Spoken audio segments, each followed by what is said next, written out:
Hi hello నమస్తే welcome to Srinivas me channel.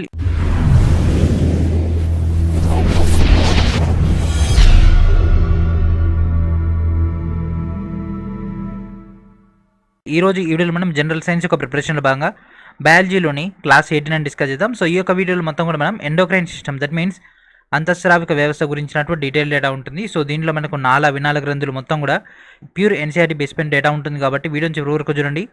Especially Telugu medium candidates 1-2 సార్లు యొక్క కాన్సెప్ట్ని అబ్జర్వ్ చేసుకుంటేనే మీకు ఈజీగా అర్థమవుతుంది. లేదంటే 4 సార్లు వీడియో చూడండి, అప్పుడైనా కూడా మీకు కాన్సెప్ట్ అనేది డెడ్ ఈజీగా అయిపోతుంది. ఆల్రెడీ వీటన్నిటి ఒక థియరీ మొత్తం కంప్లీట్ చేసుకున్నాం కదా కోర్సులో. సో ఫస్ట్ ఆ యొక్క థియరీ చూడండి, ఆ తర్వాత ఈ యొక్క సెక్షన్ చూస్తే ఇంకా ఈజీగా అర్థమవుతుంది. ఓకేనా, మీకు ఆల్రెడీ ఎన్సీఆర్టీ యొక్క జనరల్ సైన్స్ సంబంధించినటువంటి స్పెషల్ కోర్స్ అయితే ఇవ్వడం జరిగింది కదా, physics, chemistry, biology, computers and environment. So వీటన్నిటి ఒక వీడియో లెక్చర్స్ ఆల్రెడీ ప్రొవైడ్ చేయడం జరిగింది. 130+ వీడియోస్ అని ఆల్రెడీ ప్రొవైడ్ చేయడం జరిగింది కదా, వాటన్నింటిని కూడా చూడండి. అండ్ అదేవిధంగా మాక్ టెస్టులు కూడా త్వరలోనే యాక్సెస్ కాబోతున్నాయి. ఎగ్జామ్ షెడ్యూల్ రాగానే మీకు అన్ని కూడా యాక్సెస్లోకి వచ్చేసాయి కాబట్టి వెంటనే వాటన్నింటిని కూడా ప్రాపర్గా యూటిలైజ్ చేసుకోవచ్చు. ఓకేనా, సో ప్రతి ఒక్కరు కూడా యొక్క కోర్సెస్ని ఎన్రోల్ చేసుకోండి. వీడియో డిస్క్రిప్షన్లో ఉన్నటువంటి ఫస్ట్ లింక్ నుంచి మీరు ఇవన్నీ కూడా గ్యాదర్ చేసుకోవచ్చు. ఓకేనా, లేట్ చేయకుండా మన యొక్క మెయిన్ క్లాస్లోకి వెళ్ళిపోదాం. Which hormone is released from the test. ఓకేనా, సో టెస్ట్ అంటే ఏంటిది? వృషణాలు. సో వాటి నుంచి ఏ హార్మోన్ అనేది విడుదలవుతుంది? సో ఇవన్నీ కూడా లైంగిక హార్మోన్స్, మనకి ఈస్ట్రోజన్, ప్రొజెస్టరాన్, టెస్టోస్టెరాన్. సో ఇవన్నీ ఏంటి ఫ్రెండ్స్? టెస్టులు అన్ని దేని నుంచి వచ్చేస్తాయి? సో ఏమవుతుంది? టెస్టోస్టెరాన్. ఓకేనా, so option A is our answer. So estrogen, progesterone and అదేవిధంగా టెస్టోస్టెరాన్ల గురించి ఎక్కువ క్వశ్చన్స్ అనేవి రావడం జరిగింది. And next question, which hormone protect the body glucose from going too low. ఎప్పుడైతే మనిషి యొక్క శరీరంలో గ్లూకోజ్ తక్కువగా అవుతుందో ఇదేమంటే యాక్టివేట్ అవుతుంది. సో యాక్టివేట్ అయ్యేటటువంటిది ఏంటి ఫ్రెండ్స్? గ్లూకగాన్. ఓకేనా, the most important one glucagon. Oxytocin, vasopressin, insulin, glucagon. ఏంటిది? గ్లూకగాన్. సో ఓకేనా, సో ఇక్కడ మనకు గ్లూకగాన్ అని జనరేట్ అవుతుంది. ఓకేనా, సో గ్లూకగాన్ అనేది మనకేం చేస్తుంది? గ్లూకోజ్ వాల్యూస్ని తగ్గించకుండా చేస్తుంది. ఓకేనా. And next question, dash is not an endocrine glands in humans. So మానవుని యొక్క శరీరంలో ఏది ఎండోక్రైన్ అంటే అంతఃస్రావిక గ్రంథి కాదు. ఏది ఫ్రెండ్స్? పీనియల్ గ్రంథి, అడ్రినల్ అండ్ అదేవిధంగా పిట్యూటరీ గ్రంథి. మరి కాలేయం అనేది అవయవం కదా, కాబట్టి option D is our answer. So కొన్నిసార్లు ఇట్లా ఈజీ క్వశ్చన్స్ కూడా పడుతుంటాయి. ఓకేనా, కొన్నిసార్లు ఏమో ప్యూర్ ఎన్సీఆర్టీ పైన ఉంటూ కాన్సెప్ట్ అర్థం కాకుండా చేస్తుంటాయి. And next question, which of the following is essential for the synthesis of thyroxine. ఓకేనా, సో థైరాక్సిన్ యొక్క సంశ్లేషణలో ఏ ఎలిమెంట్ అనేది important? Potassium, sodium, calcium, iodine. This is also a pure NCERT యొక్క data. ఏది ఫ్రెండ్స్? అయోడిన్ కావాలి. So thyroxine అంటే ఏంటిది? Thyroxine అనేది అంతఃస్రావిక గ్రంథి, అయితే ఇది నిర్దిష్ట అంతఃస్రావిక గ్రంథుల్లో ఉంటుంది. మేజర్గా ఇది థైరాయిడ్ గ్రంథిలోంచి థైరాక్సిన్ వస్తుంది. సో థైరాక్సిన్లో ఉండేటటువంటి ఎలిమెంట్ ఏంటిది? అయోడిన్ ఉంటుంది. ఇదేం చేస్తుంది? థైరాక్సిన్ ఏం చేస్తుంది ఫ్రెండ్స్? జీవి యొక్క లైఫ్ టైం పెంచడానికి అండ్ అదేవిధంగా బ్రెయిన్ యొక్క అభివృద్ధి పెరగడానికి ఇది ఉపయోగపడుతుంది. సో దీనివల్ల వచ్చేటటువంటి లోపం ఏంటిది? గాయిటర్. ఓకేనా, థైరాక్సిన్ వల్ల వచ్చేటటువంటి లోపం ఏంటిది? గాయిటర్ వ్యాధి అనేది రావడం జరుగుతుంది. సో ఏది ముఖ్యం? అయోడిన్ అనేది ముఖ్యం. సో ఇట్లా ఎక్స్ట్రా డేటా డిస్కస్ చేసుకోవచ్చు, that will be more helpful for us. ఓకేనా, సో ఎక్కడైతే ఇంపార్టెంటో అక్కడ మనం కవర్ చేసేసుకుందాం ఇట్లా extra points. Secretion of insulin hormone is caused by. So insulin hormone అనేది దేనివల్ల వస్తుంది? ఏ గ్రంథి అనేది ఇన్సులిన్ హార్మోన్ ఇస్తుంది అంటే ప్యాంక్రియాస్. సో ఇక్కడ కనిపిస్తుంది friends, so this is pancreas. ఓకేనా, సో ఏది ఫ్రెండ్స్ మనకు కావాల్సింది ఏంది? ఇన్సులిన్. సో ఇన్సులిన్ ఇచ్చేది ఏంటిది? Pancreas. So this is pancreas. And next question, what does insulin regulate. So insulin అనేది దేన్ని రెగ్యులేషన్ చేస్తుంది? దేన్ని చేస్తుంది ఫ్రెండ్స్? ఇప్పుడే డిస్కస్ చేసుకుంది ఏంటి? చక్కెర స్థాయిలు. ఓకేనా, బ్లడ్లో అంటే రక్తంలో ఉన్నటువంటి చక్కెర స్థాయిలను నియంత్రించేది ఏంటిది? Insulin. And next question, the endocrine glands are also known as. So endocrine glands అంటే ఏంటిది? అంతఃస్రావిక గ్రంథులను మరి ఇంకే పేరుతో పిలుస్తారు అంటే వీటిని డక్ట్లెస్ గ్రంథులు అని పిలవడం జరుగుతుంది. ఓకేనా, డక్ట్లెస్ గ్రంథులు అని పిలవడం జరుగుతుంది. సో వీటిని. ఓకేనా. And next question, in which part of the body is the thyroid gland located. So thyroid గ్రంథి అనేది శరీరంలో ఎక్కడ ఉంటుంది? సో ఛాతి భాగంలో, తల భాగంలో, గొంతు భాగంలో, ఉదర భాగంలో. సో థైరాయిడ్ గ్రంథి యొక్క మరొక పేరు వచ్చేసి అవటు గ్రంథి. సో ఈ విధంగా ఉంటుంది అది. ఓకేనా, సో హెచ్ షేప్లో, హెచ్ లెటర్ తోటి మనకైతే అందుబాటులో ఉంటుంది. సో హెచ్ లెటర్ గ్రంథి అన్న, యాడమ్స్ యాపిల్ అన్న అండ్ అదేవిధంగా అవటు గ్రంథి అన్న థైరాయిడ్ గ్రంథి. సో ఇదంతా ఎక్కడ ఉంటుంది ఫ్రెండ్స్? ఇది గొంతు భాగంలో ఉంటుంది. ఓకేనా, గొంతు దగ్గర ఉంటుంది కాబట్టి option C is our answer. And next question, what disease is treated by insulin. So insulin తోటి ఏ వ్యాధికి చికిత్స చేస్తారు? సో ఏ వ్యాధికి చేస్తారు ఫ్రెండ్స్? ఓకేనా, what is our answer friends? Diabetes is our answer. And next question, which of the following chemical substance is secreted by the pancreas. ఓకేనా, so pancreas అంటే క్లోమం. సో క్లోమంలో ఏ రసాయన ద్రవం అనేది విడుదలవుతుంది? ప్రోటీన్, ఇన్సులిన్, కొవ్వు, విటమిన్ సి. సో ఏది వస్తుంది friends, దాని యొక్క ప్రాసెస్లో భాగంగా ఏది విడుదలవుతుంది, ఇన్సులిన్ అనేది విడుదలవ్వడం జరుగుతుంది. ఓకేనా.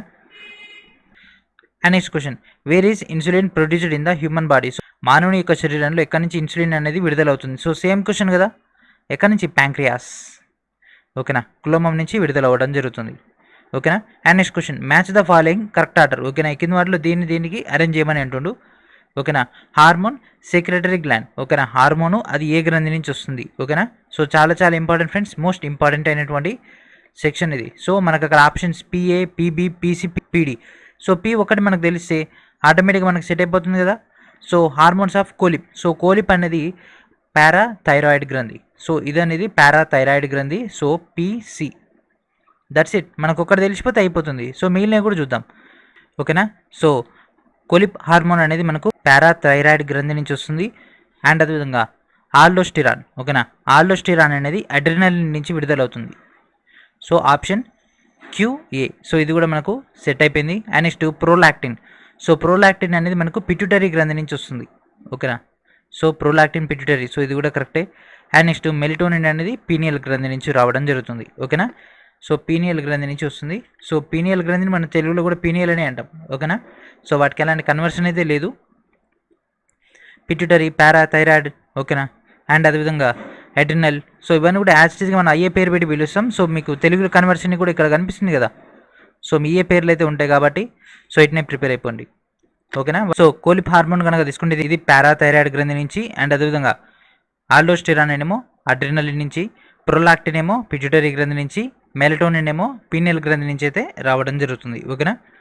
And next question, Graves disease is caused by over secretion of dash due to increase in the thyroid. So thyroid నుంచి వచ్చినటువంటి హార్మోన్ ఏంటిది, థైరాయిడ్.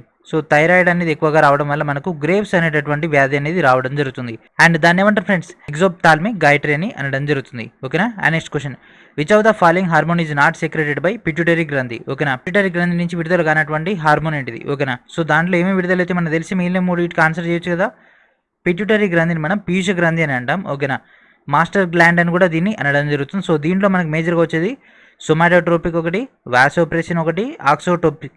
ఓకేనా. సో మనకు పిట్యూటరీ గ్రంథి నుంచి విడుదల కానటువంటిది ఏంటిది అంటే సొమాటోస్టేటిన్. ఓకేనా, సొమాటోస్టేటిన్. అయితే ఈ క్వశ్చన్ అనేది మనకు కొద్దిగా కన్ఫ్యూజింగ్ అవుతుంది. ఎందుకంటే మనకు పిట్యూటరీ గ్రంథి నుంచి సొమాటోట్రోపిక్ హార్మోన్ అనేది కూడా విడుదలవుతుంది. సో టెర్మినాలజీ కొద్దిగా నియర్ బై ఉంటుంది కాబట్టి మనకు అంత కరెక్ట్గా ఉండకపోవడం వల్ల దాన్ని వదిలేసి మిగిలిన వాటికి మనం పిక్ చేసుకునేటటువంటి ఆప్షన్ అనేది మనకు కనిపిస్తూ ఉంటుంది. సో మనకు అక్కడ విడుదలయ్యేది వాసోప్రెసిన్, ప్రొలాక్టిన్ అండ్ అదేవిధంగా థైరాయిడ్ స్టిమ్యులేటింగ్ హార్మోన్ అనేది విడుదలవుతుంది. ఓకేనా.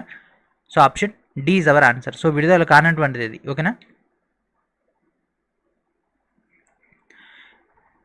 And next question, which human organ contains the isolates of Langerhans. So Langerhans పుట్టుకలు అంటారు కదా. సో మానవుని యొక్క శరీరంలో ఎక్కడ ఉంటాయి లంగర్హాన్స్ పుట్టుకలు అనేవి, క్లోమంలో ఉంటాయి. ఓకేనా. సో మీకు వీడియో స్టార్టింగ్లో ఇమేజ్ చూపించిన కదా ప్యాంక్రియాస్, క్లోమంది. And next question, which among the following is not digestive enzyme. ఈ కింద వాటిలో ఏది జీర్ణక్రియలో ఉపయోగపడదు, ఆ యొక్క ఎంజైమ్స్లలో ఏది ఉపయోగపడదు. ఓకేనా. సో ఇచ్చినటువంటి దాంట్లో చూడండి ఫ్రెండ్స్, ఏంటిది lipase, ఎమలైస్, ప్రోటేస్.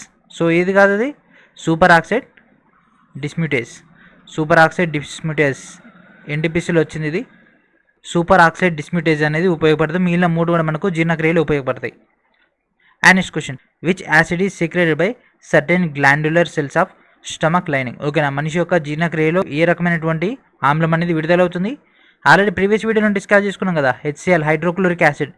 ఏమిచ్చిండు, HC, that means hydrochloric. So option A is our answer. So కొన్ని సెగ్మెంట్స్ ఈజీగా మనం ఆన్సర్ చేసేయచ్చు, ఎందుకంటే మనకి ఒక టాపిక్ అనేది direct point to point data కాబట్టి. ఓకేనా.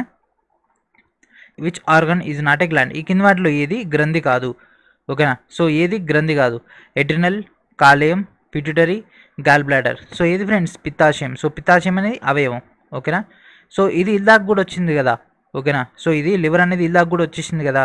సో ఇక్కడ ఎందుకు వచ్చింది అంటే గాల్ బ్లాడర్ అనేది మేజర్ అవయవం. సో ఇది లేనప్పుడు దీన్ని మనం వెళ్ళిపోతాం, కానీ ఇది ఉంది కదా, అందుకే దీని ప్రియారిటీ ఇవ్వాల్సి ఉంటుంది. ఇదే మనకి ఎక్కువ కన్ఫ్యూజ్ అయ్యేటువంటి ఎన్సీఆర్టీ సెక్షన్. సో ఎన్సీఆర్టీలో ఏంటిదంటే ఇయర్ బై ఇయర్ మనకు మారుతున్న కొద్దీ క్వశ్చన్స్ ఎక్కువ కన్ఫ్యూజ్ అవుతూ రావడం జరిగింది. ఓకేనా. సో అందుకే ఏది హైయెస్ట్ ఏది లోయెస్ట్ అనేది మనం అండర్స్టాండ్ చేసుకుంటూ రావాలి. And next question, who was awarded the Nobel prize for the discovery of insulin. So ఇన్సులిన్ని కనిపెట్టినందుకు ఎవరికి నోబెల్ బహుమతి వచ్చింది అంటే Frederick Banting. Frederick Banting. So మనం వైద్యశాస్త్రంలో చాలా చాలా ఇంపార్టెంట్ అయినటువంటి ఆవిష్కరణలు కూడా కొన్ని గుర్తుంచుకోవాలి. ఓకేనా. సో కొన్నిటికి నోబెల్స్ రావడం జరిగింది, కొన్ని నోబెల్ రాకపోయినా కూడా కొన్ని సెక్షన్స్ ఇంపార్టెంట్. అంటే మనకు మేజర్గా ఏంటిది, పాలన్ ప్యాచరైజ్ చేయడం అండ్ అదేవిధంగా మనకు ఇన్సులిన్ కానీ పెన్సిలిన్ కనిపెట్టడం కానీ అవన్నీ కూడా మనకు చాలా చాలా ఇంపార్టెంట్ అయినటువంటి ఇన్వెన్షన్స్ ఫర్ ద వైద్యశాస్త్రం. కాబట్టి so what is our answer, Frederick Banting అనేటటువంటి పర్సన్కి ఇన్సులిన్ కనిపెట్టినందుకు నోబెల్ బహుమతి అయితే ఇవ్వడం జరిగింది.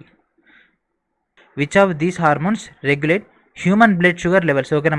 మానవ శరీరంలోని రక్తంలోని చక్కెర స్థాయిని నియంత్రించేటటువంటి హార్మోన్ ఏంటిది? ఏది ఫ్రెండ్స్, వీడియో స్టార్టింగ్లో డిస్కస్ చేసుకున్నాం కదా, ఏంటిది? Insulin. And next question, our skin becomes dark as soon as it expose to sunlight. ఓకేనా. మనం సూర్యరశ్మి కనుక గురైన వెంటనే మన యొక్క చర్మం అనేది నల్లగా అయిపోతుంది కదా, దానికి గల కారణం ఏంటిది? కారణం ఏంటి ఫ్రెండ్స్? మెలనిన్. చాలా చాలా ఇంపార్టెంట్, నెంబర్ ఆఫ్ టైమ్స్ ఈ క్వశ్చన్ అనేది రావడం జరిగింది. ఇది సూర్యరశ్మితోటి చర్య పొందినప్పుడు మన యొక్క చర్మం కాలిపోకుండా అండ్ అదేవిధంగా స్కిన్ డిసీజ్ రాకుండా మెలనిన్ అనేది విడుదలవుతుంది. ఎస్పెషల్లీ మనకు ఆఫ్రికా ఖండంలో కనుక తీసుకుంటే ఇంకెక్కువగా ఉంటుంది, ఏషియా కనుక తీసుకుంటే కొద్దిగా తక్కువగా ఉంటుంది, అమెరికా ఖండంలో కనుక తీసుకుంటే ఇంకా కొద్దిగా తక్కువగా ఉంటుంది. అందుకే వాళ్ళు ఎక్కువ వైట్ ఉంటారు, ఆఫ్రికా అండ్ మోర్ బ్లాక్. ఓకేనా. సో మెలనిన్ రేంజెస్ కూడా అడుగుతాడు మనకి ఎగ్జామ్లో, ఏ కాంటినెంట్లో ఎట్లా ఉంటుంది అని కూడా. ఓకేనా. ఎన్సీఆర్టీ అంత డెప్త్ దాకా ఉంటుంది. And next question, human hypothalamus gland is. So hypothalamus గ్రంథి అనేది ఎక్కడ ఉంటుంది? సో హైపోథాలమస్ గ్రంథి అనేది మెదడులో ఉంటుంది. ఓకేనా. ఇది ఎక్కడ డిస్కస్ చేసుకున్నాం మనం? రీసెంట్గానే డిస్కస్ చేసుకున్నాం కదా ఫ్రెండ్స్. మనం బ్రెయిన్ సంబంధించినటువంటి డేటా మొత్తం కూడా నర్వస్ సిస్టంలో బ్రెయిన్స్ దాంట్లో హైపోథాలమస్ గ్రంథి అనేది కూడా మనకి ఇంపార్టెంట్ అయినటువంటి మేజర్ రోల్ మెయింటైన్ చేసింది కదా. ఓకేనా. ఒక టాపిక్ కనుక తీసుకుంటే దానికి రిలేటెడ్ ఉన్నటువంటి అన్ని టాపిక్స్ కవర్ చేసుకోవాలి. బ్రెయిన్ తీసుకుంటే మనం four brain, mid brain and అదేవిధంగా ఇంటి బ్రెయిన్, వాటన్నిటి గురించి డిస్కస్ చేసుకున్నాం నర్వస్ సిస్టంలో. అండ్ అదేవిధంగా మనకు కపాలం గురించి వచ్చినప్పుడు కపాలంలో కూడా ఇంకా డీటెయిల్గా వెళ్ళిపోవచ్చు. ఎన్సీఆర్టీలో డెప్త్ ఉంది, మనకు క్వశ్చన్ అంత డెప్త్గా వెళ్ళలేదు ఎందుకంటే ఇది 10th ఇంటర్ బేసిక్ పైన కాబట్టి. అండ్ అదేవిధంగా ఇక్కడ మళ్ళీ రిపీట్ అవుతూనే ఉంది. And next question, the gland of human body that secrets both enzymes and hormones. ఈ కింది వాటిలో ఏ గ్రంథి అనేది మనకు హార్మోన్స్ని ఎంజైమ్స్ని విడుదల చేస్తుంది అంటే దట్ ఈస్ కాల్డ్ ప్యాంక్రియాటిక్. ఓకేనా, లేదా డైజెస్టివ్. సో దీని ఏమంటారు? జీర్ణ గ్రంథి అంటారు. ఇది మనకు హార్మోన్లను ఇస్తుంది, ఎంజైమ్లను ఇస్తుంది. ఓకేనా, ఇది ఒకటి మాత్రం ఈ రెండు ఇస్తుంది. And next question, where are the isolates of Langerhans found in the human body. So మానవుని యొక్క శరీరంలో లంగర్ హ్యాండ్స్ పుట్టుకలు అంటారు తెలుగులో. సో లంగర్ హ్యాండ్స్ పుట్టుకలు అనేవి ఎక్కడ ఉంటాయి అంటే ప్యాంక్రియాస్లో, అంటే క్లోమంలో ఉంటాయి లంగర్ హ్యాండ్స్ పుట్టుకలు అనేవి. And next question, in the human body the pancreas is the part of. So pancreas అనేది దేంట్లో భాగంలో ఉంటుంది? ఓకేనా, దేంట్లో ఉంటుంది? జీర్ణక్రియలనే కదా ఉపయోగించేది. ఎందుకు? దాని నుంచి ఏమొస్తుంది? క్లోమం అనేది విడుదలవుతుంది కదా, క్లోమం నుంచి క్లోమ రసం అనేది విడుదలవుతుంది, దాన్ని మనం ఉపయోగించుకుంటాం కదా జీర్ణక్రియలు. ఓకేనా. సో ఆ యొక్క కాన్సెప్ట్ ఇది మర్చిపోకూడదు. సార్ ఆ క్లాస్ అయిపోయింది కదా కథ వదిలేసిన అంటే కాదు, మీరు ఆ యొక్క డేటా ఎప్పటికప్పుడు రివిజన్ చేస్తూనే ఉండాలి. అక్కడ ఉన్నటువంటి సెక్షన్లో ఉన్నటువంటి పాయింట్స్నే మళ్ళీ ఇక్కడ మనకు రివిజన్ అవుతాయి. And next question, which among the following hormones is not secreted by the thyroid gland. ఈ కింద వాటిలో ఏది థైరాయిడ్ గ్రంథి నుంచి విడుదల అవ్వదు? సో థైరాయిడ్ గ్రంథి ఇచ్చేటటువంటి డేటా ఏంటిదో ఒకసారి చూద్దాం, ఆ తర్వాత మీరే చెప్పేస్తారు. సో థైరాయిడ్ గ్రంథి అనేది యాడమ్స్ యాపిల్ అంటారు, అండ్ అదేవిధంగా దీన్ని అవటి గ్రంథి అని అంటారు, లేదా థైరాయిడ్ గ్రంథి అనొచ్చు. ఇది హెచ్ షేప్లో ఉంటుంది. దీనిలో నుంచి మనకు థైరాక్సిన్, కాల్సిటోనిన్ అనేటటువంటి హార్మోన్స్ అని విడుదలవుతాయి. థైరాక్సిన్, కాల్సిటోనిన్, ఇది ఎస్ఎస్సిఆర్టీ. మరి ఎన్సీఆర్టీ ప్రకారంగా దీంతో పాటు ఇంకా అడిషనల్ ఇంకో పాయింట్ కూడా ఉంది. ఏంటిది? అది ట్రియోడో థైరోనిన్. ఓకేనా, ట్రియోడో థైరోనిన్ కూడా విడుదలవుతుంది, థైమోసిన్ అనేది విడుదల అవ్వదు. So what is our answer? Option D is our answer. So ఇదే మనకి ఎన్సీఆర్టీకి ఎస్ఎస్సిఆర్టీకి ఉన్నటువంటి తేడా. ఓకేనా, ఇంత డెప్త్కి వెళ్ళిపోతుంది. మనమేమో పైన రెండు గుర్తుంటేనే గ్రేట్, మనకు ఇక్కడ థర్డ్ది అసలు ఇన్నే ఇన్ లేదు, కానీ ఎన్సీఆర్టీలో ఈ డేటా ఉంటుంది. అందుకే ఎన్సీఆర్టీ చదవాలి. ఎన్సీఆర్టీ చదివితేనే మనకు మార్క్స్ వస్తాయి. అందుకే మీకు సపరేట్గా ఎన్సీఆర్టీ ఒక డేటాని ఇవ్వడం జరుగుతుంది. And next question, which gland is active only till puberty. ఓకేనా, ఓన్లీ యుక్త వయసు వచ్చే వరకు మాత్రమే యాక్టివ్గా ఉండేటటువంటి గ్రంథి ఏంటిది అంటే మనిషి పెరగడం కానీ ఎముకలు పెరగడం కానీ ఆ యొక్క ప్రాసెస్ సంబంధించి చేసేది ఏంటిది? థైమస్. సో మన భాషలో చెప్పాలంటే జస్ట్ లైక్ పెరుగుదల హార్మోన్. ఓకేనా, సో ఈ యొక్క పెరుగుదల హార్మోన్ అండ్ అదేవిధంగా సో దీని ఈ యొక్క థైమస్ గ్రంథిని ఏమంటారంటే బాలగ్రంథి అని కూడా అంటారు. ఓకేనా, what is the another name of thymus? So thymus యొక్క మరొక నేమ్ ఏంటిదంటే బాలగ్రంథి అని అంటారు. సో దీని నుంచి మనకు థైమోసిస్ అనేటటువంటి హార్మోన్ అనేది మేజర్గా విడుదలవుతుంది. దీంట్లో మనకు లింఫోసైట్స్ ఏదైతే ఉంటాయో బి లింఫోసైట్స్ యొక్క కణాల సంఖ్యని ఇది పెంచుతుంది. మనిషి యొక్క వ్యాధి నిరోధక శక్తిని కూడా ఇది పెంచుతుంది ఈ యొక్క థైమస్ గ్రంథి అనేది. సో మనం మేజర్గా పెరుగుదల హార్మోన్ గుర్తుపెట్టుకోండి, ఈజీగా గుర్తుంటుంది. And next question, what is the full form of ADH? ADH means anti diuretic hormone. Anti మూత్ర విసర్జన హార్మోన్. ఓకేనా, మూత్ర విసర్జన సంబంధించి అడ్డుకునేటటువంటి హార్మోన్ ఇది. ఓకేనా, ఏమంటే రిలీజ్ అవ్వకుండా ఇది అడ్డుకుంటుంది. So option A is our answer. And next question, hydrochloric acid secreted by gastric glands eases the action of enzyme dash. So A enzyme వల్ల మనకి ఒక ప్రాసెస్ జరుగుతుంది అంటే పెప్సిన్. ఇది కూడా డైరెక్ట్ క్వశ్చన్ ఇది. ఓకేనా, సో గ్యాస్ట్రిక్ గ్రంథుల ద్వారా వచ్చేటటువంటి హైడ్రోక్లోరిక్ యాసిడ్ అనేది ఎంజైమ్ యొక్క చర్యను ఏ సులభతరం చేస్తుందంటే pepsin. Dash is an enzyme found in the gastric juice. So gastric రసంలో ఏది మనకు కనిపించేటటువంటి ఎంజైమ్స్? ఎమలైజ్, పెప్సిన్, ట్రిప్సిన్ అండ్ అదేవిధంగా టాలైన్. సో ఇది విడుదల అవుతుంది ఫ్రెండ్స్, పెప్సిన్. ఏ ఎంజైమ్ అనేది దాంట్లో మనకు దొరుకుతుంది అంటే pepsin. And next, pepsin is an enzyme secreted in. So ఎక్కడ ఉంటుంది ఫ్రెండ్స్? కడుపులో ఉంటుంది, అంటే జీర్ణక్రియలో ఉపయోగపడుతుంది కాబట్టి stomach. So option B is our answer. So ఒకే సెగ్మెంట్ పైన ఎన్ని క్వశ్చన్స్ వస్తున్నాయి అర్థం చేసుకుంటున్నారు కదా. And next question, dash brings about the changes in the appearance in boys at the time of puberty. ఓకేనా, సో ఈ కింది వాటిలో అబ్బాయిల్లో యుక్త వయసు వచ్చేటటువంటి సమయంలో ఏ మార్పులైనా కనిపిస్తాయి అంటే ఏ గ్రంథికి సంబంధించినటువంటి మార్పులైనా కనిపిస్తాయంటే టెస్టోస్టిరాన్. ఓకేనా, కాబట్టి టెస్టోస్టిరాన్. ఓకేనా. And next question, during పబర్టీ. ఓకేనా, యుక్త వయసు వచ్చినప్పుడు మనకి ఏంటిదంటే ఈ యొక్క మొటిమేలు రావడం అవన్నీ జరుగుతుంటాయి కదా. సో ఆ యొక్క ప్రాసెస్ సంబంధించినటువంటి క్వశ్చన్ ఇది. ఓకేనా, డ్యూరింగ్ పబర్టీ అంటే యుక్త వయసు వచ్చినప్పుడు secretion of sweat glands and అదేవిధంగా సెబాషియస్ గ్లాండ్స్ ఇంక్రీజెస్. ఓకేనా, సెబాషియస్ గ్లాండ్స్ అండ్ అదేవిధంగా చెమట గ్రంథులు అనేవి పెరుగుతాయి. సో దీనివల్ల మనకు ఆ యొక్క టైంలో ఎక్కువ విడుదల అవుతాయి కదా. సో ఆ టైంలో ఏమేమి బయటకు వస్తాయి అంటే స్వెట్ మరియు ఆయిల్ అనేది బయటకు వస్తుంది. యుక్త వయసు వచ్చినప్పుడు స్వెట్ మరియు ఆయిల్ అనేది బయటికి రావడం జరుగుతుంది. ఓకేనా, సో ఇది నిల్వ ఉండడం వల్లనే కదా మొటిమలు రావడం ఇవన్నీ జరుగుతుంటాయి. ఓకేనా, సో అంత డెప్త్కి వెళ్ళిపోతుంది అన్నమాట ఎన్సీఆర్టీలో. అసలు ఎస్ఎస్సీఆర్టీలో ఈ పాయింట్సే ఉండవు, మనం life science point of view discuss చేసుకుంటూ ఉంటాం. And next question, estrogen the female hormone is secreted by the dash in females. ఓకేనా, సో ఈ కింద వాటిలో ఎక్కడ ఈస్ట్రోజన్ అనేది విడుదలవుతుంది? ఎక్కడి నుంచి ఫ్రెండ్స్? ఓవరీ అంటే అండాశయం నుంచి విడుదలవడం జరుగుతుంది. ఓకేనా. And next question, the dash is not an enzyme. ఈ కింద వాటిలో ఏది ఎంజైమ్ కాదు? Insulin, pepsin, amylase, lipase. So pepsin, amylase, lipase ఈ మూడు కూడా ఎంజైమ్స్. ఇన్సులిన్ అనేది ఏంటిది? Hormone. Dash is essential for synthesis of thyroxine. So thyroxine సంశ్లేషణకి ఏది కావాల్సి ఉంటుంది? అయోడిన్ కావాలి. వీడియో స్టార్టింగ్లో డిస్కస్ చేసుకున్నాం, మళ్ళీ వచ్చింది. ఇదే మనకు రిపీటెడ్ అవుతూనే ఉంటుంది. ఓకేనా. And next question, rise in the sugar level in blood is detected by the cells of. So మానవుని యొక్క శరీరంలో ఉన్నటువంటి రక్తంలోని చక్కెర స్థాయిలోని పెరుగుదలని ఏది గమనిస్తుంది అంటే గమనించేది ఏంటిది? క్లోమం. అదే కదా రెగ్యులేషన్ చేసేది, దట్ మీన్స్ క్లోమం, pancreas. And next question, secretion from prostate gland enters into. ఓకేనా, ప్రొస్టేట్ గ్రంథి అనేది ఆ యొక్క స్రవం అనేది దేంట్లోకి ఎంటర్ అవుతుంది అంటే యురెత్రాకి ఎంటర్ అవుతుంది. ఓకేనా, సో మనం ఆల్రెడీ విసర్జన వ్యవస్థ గురించి డీటెయిల్గా డిస్కస్ చేసుకున్నాం కదా. సో యురెత్రాలకు ఎంటర్ అయిపోతుంది. యొక్క ప్రొటెస్ట్ గ్రంథి నుంచి వచ్చినటువంటి స్రావం అనేది యురెత్రాకు వెళ్ళిపోతుంది. సో అందుకని ఇంకా మనం వీటికైతే పిక్చరైజ్ అయితే తీసుకురాలేము. ఓకేనా. And next question, which hormone is released from the testis. So ఇది కూడా సేమ్ క్వశ్చన్ రిపీట్ అయింది కదా. సో టెస్టిస్ నుంచి వచ్చేటటువంటిది టెస్టోస్టిరాన్. ఇది కూడా వీడియో స్టార్టింగ్లో డిస్కస్ చేసుకున్నాం. ఓకేనా. And next question, testosterone A male sex hormone ఈ సింథసైజ్డ్ బై. ఓకేనా, ఇది ఎక్కడి నుంచి వస్తుంది ఫ్రెండ్స్? ఏ భాగం నుంచి వస్తుంది? టెస్టిస్. సో ఇక్కడి నుంచి రావడం జరుగుతుంది టెస్టోస్టిరాన్ అనేది. The dash the gland is also known as master gland. So ఇందాకనే డిస్కస్ చేసుకున్నాం కదా, దేన్ని మనం మాస్టర్ గ్రంథి అంటాం?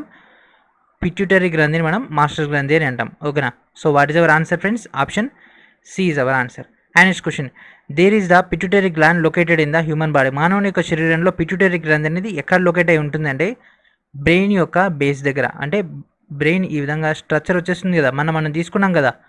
ఓకేనా, ముందు బ్రెయిన్, వెనక బ్రెయిన్. ఓకేనా, ఆ యొక్క సెగ్మెంట్లో మనకు బ్రెయిన్ యొక్క బేస్ దగ్గర మనకి ఇది ఉండడం జరుగుతుంది. ఓకేనా, what is our answer? Option B is our answer. And next question, pituitary gland one of the most important glands in our body is located. So same question మళ్ళీ అదే అడిగింది కదా. సో ఎక్కడ ఉంటుంది friends?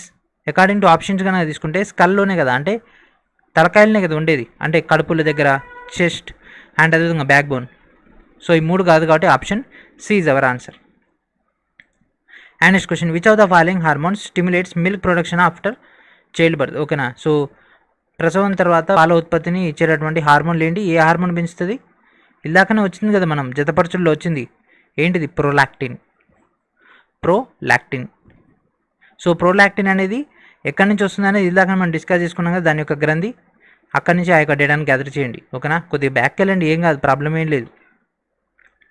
And next question, which hormone is released during the emergency situation? So మనిషి tension పడ్డప్పుడు కానీ, పరిగెడుతున్నప్పుడు కానీ, ఆవేశపడ్డప్పుడు కానీ ఏది విడుదలవుతుంది? అడ్రినలిన్. ఎగ్జైట్మెంట్ ఫీల్ అయినప్పుడు కూడా అడ్రినలిన్ అనేది విడుదలవుతుంది. And next question, which hormone promotes RBC production in bone marrow? ఓకేనా, ఎముక మధ్య ఉంటుంది కదా, ఎముక మధ్యలో ఆర్బీసీ ఉత్పత్తిని ప్రోత్సహించేటటువంటి హార్మోన్ ఏంటిది? ఏ హార్మోన్ విడుదలవుతుంది? ఎరిథ్రోపాయిసిస్. మనం ఇది చిన్నప్పటి నుంచి చదువుకుంటే ఉన్నాం, ఇది ఎస్ఎస్సిఆర్టీలో ఉంది, ఎన్సీఆర్టీలో ఉంది. ఓకేనా, option C is our answer. So ఇవన్నీ direct point to point bits కాబట్టి ఎక్కువ డెప్త్లోకి వెళ్తలేను. అండ్ అదేవిధంగా వీటన్నిటి ఒక డీటెయిల్ థియరీ ఆల్రెడీ అయిపోయింది కాబట్టి మళ్ళీ ఇక్కడ 1 more టైం రివిజన్ చేయాల్సిన అవసరం కూడా మనకు లేదు. And next question, hormones are normally absent in? So hormones అనేవి ఎక్కడ ఆబ్సెంట్ అని ఉంటాయి అంటే ఏ జీవిలో హార్మోన్స్ అనేవి ఉండవు? బ్యాక్టీరియా, ఎలుకలు, పిల్లులు దేంట్లో ఉండవు? బ్యాక్టీరియాలనే ఉండవు. సో పిల్లులు, ఎలుకలు, కోతులు, కోతి కోపం రాదా? పిల్లి కోపం రాదా? ఎలుక కోపం రాదా? అడ్రినలిన్ వాటికి కూడా విడుదలవుతుంది కదా. ఓకేనా, సో బ్యాక్టీరియా కోపం వచ్చిందని రాలేదా మనకు తెలియదు కాబట్టి మనం లేదంటే లాజిక్ ఉపయోగించుకున్న ఆల్మోస్ట్ ఆల్ మనకు అదే ఆన్సర్ అవుతుంది. So option C is our answer. ఇది option C is our answer. Bile secreted by the liver helps in? So bile అనేది విడుదల చేయడం జరుగుతుంది కదా, సో పిత్తాశయం నుంచి పిత్తస్రవం అనేది వస్తుంది కదా, అది దేనికి ఉపయోగపడుతుంది? ఆల్రెడీ మనం డైజెస్టివ్ సిస్టంలో డిస్కస్ చేసుకున్నాం, digestion. So option A is our answer. So ఇక్కడతో ఏమైపోయింది ఫ్రెండ్స్, సక్సెస్ఫుల్గా మనకి ఒక ఎండోక్రైన్ సిస్టమ్, దట్ మీన్స్ అంతఃస్రావ గ్రంథులు అయిపోయినాయి. నెక్స్ట్ రీప్రొడక్టివ్ సిస్టమ్ ఉంది. సో రీప్రొడక్టివ్ సిస్టమ్ అనేది వదిలేస్తున్నా. ఓకేనా, సో డైరెక్ట్ దానికి బిట్స్ ఇచ్చేస్తా. సో మన వీడియోస్ అనేవి లేడీస్ జెంట్స్ అందరూ చూస్తూనే ఉంటారు కాబట్టి అది ఎగ్జామ్ ముందు డైరెక్ట్ కీలకమైనటువంటి 10 points అనేవి మీకు అప్డేట్ ఇచ్చేస్తా. ఓకేనా, సో ఆ యొక్క సెగ్మెంట్ అనేది మనం వదిలేసి నెక్స్ట్ సెగ్మెంట్లోకి వెళ్ళిపోదాం. సో నెక్స్ట్ క్లాస్ అనేది ప్రోటీన్స్, విటమిన్స్ అండ్ అదేవిధంగా మినరల్స్ పైన ఉంటుంది. ఓకేనా, రెడీ ఫర్ దట్. సో ఇది ఫ్రెండ్స్ ఈరోజు వీడియో. ఐ హోప్ మీకు ఈ యొక్క డేటా నచ్చిందని అనుకుంటున్నాను. ఒకవేళ మీకు మళ్ళీ రీప్రొడక్టివ్ సిస్టమ్ క్లాస్ కావాలి అనుకుంటే మాత్రం ఎగ్జామ్ ముందర డీటెయిల్గా డిస్కస్ చేసుకుందాం. సో ఫిజిక్స్లో మనకు ఒక లెసన్ బ్యాలెన్స్ ఉంది కదా, ఎలక్ట్రిసిటీ. సో దాంతోపాటు ఇది కూడా కంప్లీట్ చేసుకుంటే మీకు బాగా గుర్తుంటుంది. ఓకేనా, సో ఇది ఫ్రెండ్స్ ఈరోజు వీడియో. నెక్స్ట్ వీడియో మరొక డేటాతో వెళ్దాం. వీడియో డిస్క్రిప్షన్లో ఉన్నటువంటి కోర్సు వెంటనే గ్యాదర్ చేసుకోండి. And thank for watching.